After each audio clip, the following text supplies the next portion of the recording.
یہ ہماری قسمت ہے۔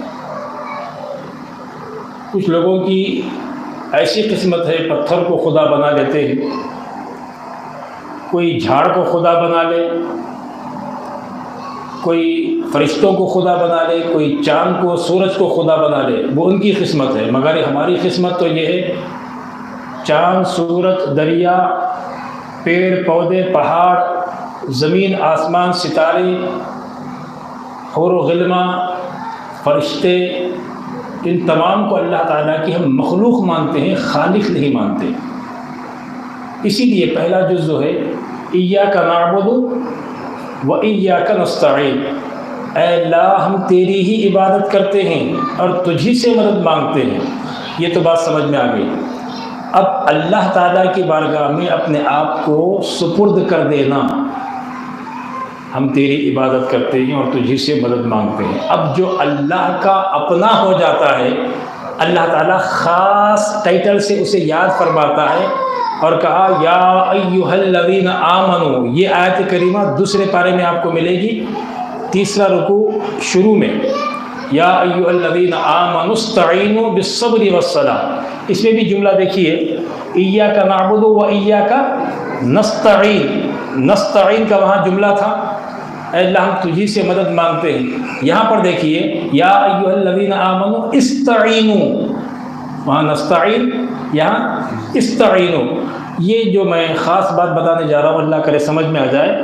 یا ایھا الذین آمنوا کے لیے خاص ہے، یہ ایمان والے ہی سمجھیں گے۔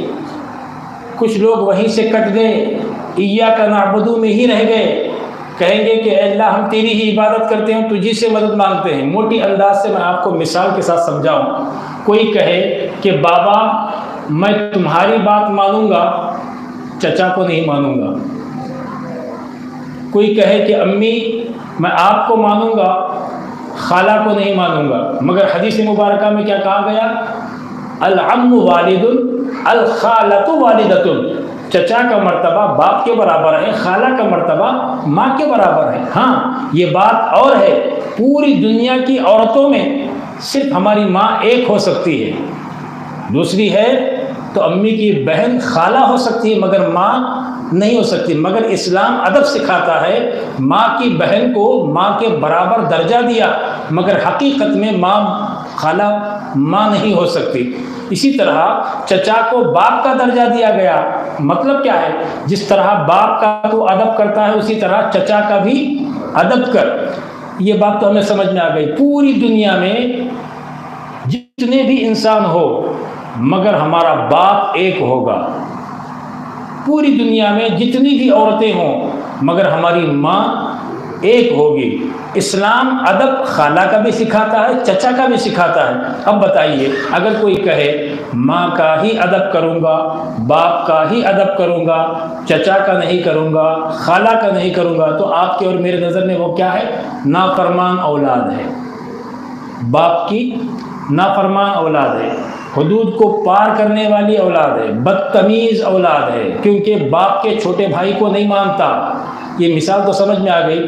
اب یہاں بلا تمثیل اللہ تعالیٰ کا نہ کوئی بھائی ہے، نہ اللہ تعالیٰ کا کوئی چچا ہے، نہ اللہ تعالیٰ کی کوئی ماں ہے، نہ اللہ تعالیٰ کی کوئی خالہ ہے۔ مثال میں اس لیے آپ کو بتا رہا ہوں، یہ بھی رشتہ نازک ہے، وہ بھی رشتہ نازک ہے۔ پوری دنیا میں عورتیں ملیں گی مگر ماں نہیں مل سکتی، پوری دنیا میں تمام مرد ملیں گے مگر باپ نہیں ملتا۔ اسی طرح ساری کائنات میں رب کے سوا کوئی اور خدا ملتا ہی نہیں۔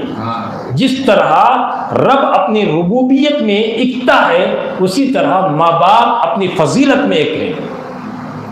پھر بھی اگر چچا کو خالہ کو نہ ماننے والے کو جس طرح بدتمیز اولاد کہتے ہیں، اسی طرح اللہ تعالیٰ کا یہ حکم مانا، ایاک نعبد و ایاک نستعین، اے اللہ میں تیری عبادت کرتا ہوں اور تجھی سے مدد مانگتا ہوں۔ تو جب اللہ کے قریب اپنے آپ کو کر دیا، اب اللہ اپنا لیتا ہے اور خاص حکم لگاتا ہے،